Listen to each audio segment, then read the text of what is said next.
কিয় আমেৰিকাৰ কিছুমান মিছনাৰীয়ে হাজাৰ হাজাৰ কিলোমিটাৰ দূৰত আহি এটা ভাষাৰ অস্তিত্বৰ ৰক্ষক হৈ পৰিছিল। নমস্কাৰ, মই মেহেৰুল। আপোনালোক সকলোকে অসম টিভিলৈ স্বাগতম জনাইছোঁ।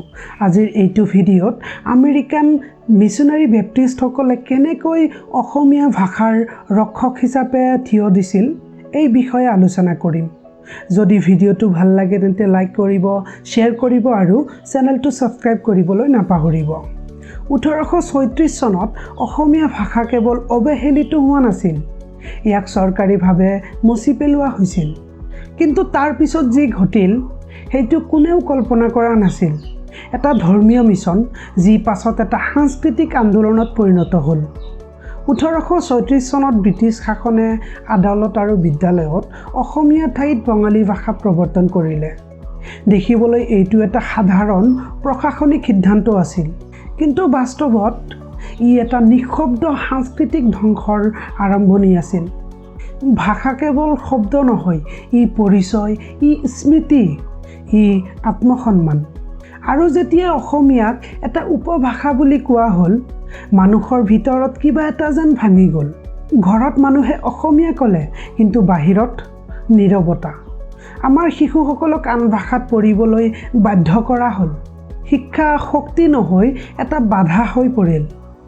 এটা দ্বৈত পৰিচয় গঢ় লৈ উঠিল। ঘৰৰ বাবে এটা, জীৱনৰ বাবে আন এটা। আৰু ধীৰে ধীৰে আত্মবিশ্বাস হেৰাই গ'ল। ঠিক সেই সময়ত যেতিয়া অসমীয়া ভাষা আটাইতকৈ দুৰ্বল অৱস্থাত আছিল, দুজন মানুহ আহিল, নাথান ব্ৰাউন আৰু অলিভাৰ থমাছ কাৰ্টাৰ। তেওঁলোকৰ উদ্দেশ্য আছিল মাত্ৰ ধৰ্ম প্ৰচাৰ কৰা, কিন্তু তেওঁলোকে এটা গুৰুত্বপূৰ্ণ কথা বুজিলে। সমস্যা ধৰ্ম নহয়, সমস্যা ভাষা। মানুহে বঙালী ভাষাত সংযোগ কৰিব পৰা নাছিল। সেয়ে তেওঁলোকে এটা সাহসী সিদ্ধান্ত ল'লে, অসমীয়াক বাছি ল'লে। এটা ভাষা যাক চৰকাৰে অস্বীকাৰ কৰিছিল, কিন্তু তেওঁলোকে কেৱল ব্যৱহাৰ কৰাই নহয়, তেওঁলোকে ইয়াত পুনৰ গঢ়ি তুলিলে।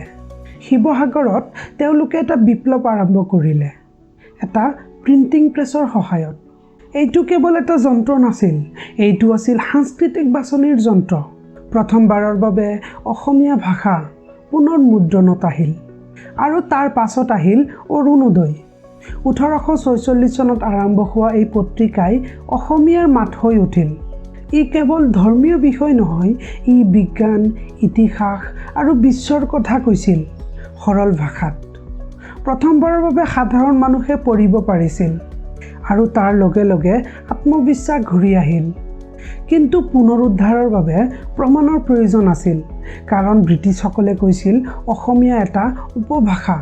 তাৰ পাছত আহিল মাইলছ ব্ৰনছন। 1867 চনত তেওঁ এটা অভিধান প্ৰকাশ কৰিলে। হাজাৰ হাজাৰ শব্দ, গঠন, নিয়ম।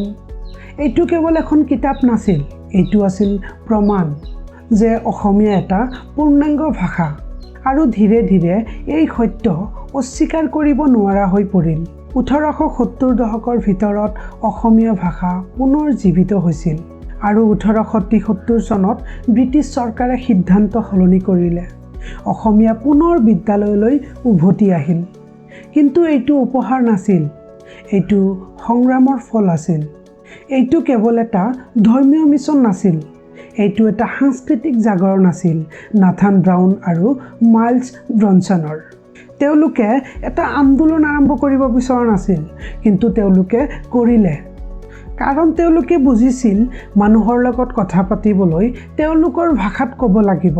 আৰু সেইটো কৰি তেওঁলোকে অসমীয়াক ঘূৰাই দিলে গৌৰৱ, আত্মবিশ্বাস, পৰিচয়। আজিও বিশ্বত বহু ভাষা নীৰৱভাৱে হেৰাই গৈ আছে। এই কাহিনীয়ে আমাক এটা কথা শিকায়, এটা ভাষা বাচি থাকে নে নাথাকে সেইটো মানুহে নিৰ্ণয় কৰে। যেতিয়া মানুহে নিজৰ ভাষাত বিশ্বাস কৰে, তেতিয়া এটা সভ্যতা বাচি থাকে। ভিডিঅ'টো ইমানতে সমাপ্ত কৰোঁ। যদি ভিডিঅ'টো ভাল লাগে তেন্তে লাইক কৰিব, শ্বেয়াৰ কৰিব আৰু চেনেলটো ছাবস্ক্ৰাইব কৰিবলৈ নাপাহৰিব। ধন্যবাদ।